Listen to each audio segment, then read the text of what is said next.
You ask Tiger to calculate. This deals with finding the midpoint between 2 points.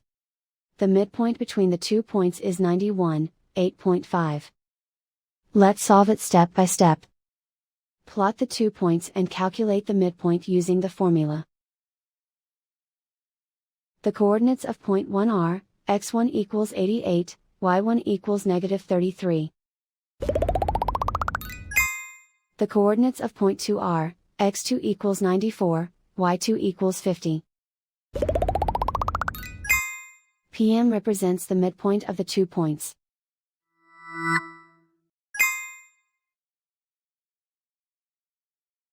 Use the x values in the midpoint formula to find the midpoints x. x1 equals 88.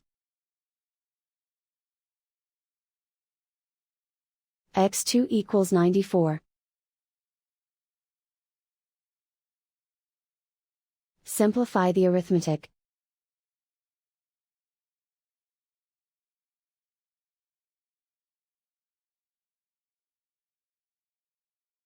Use the y values in the midpoint formula to find the midpoints y. y1 equals -33. y2 equals 50.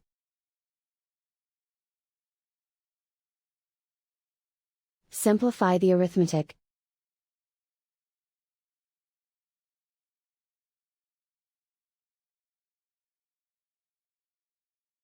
And so, the midpoint is 91, 8.5.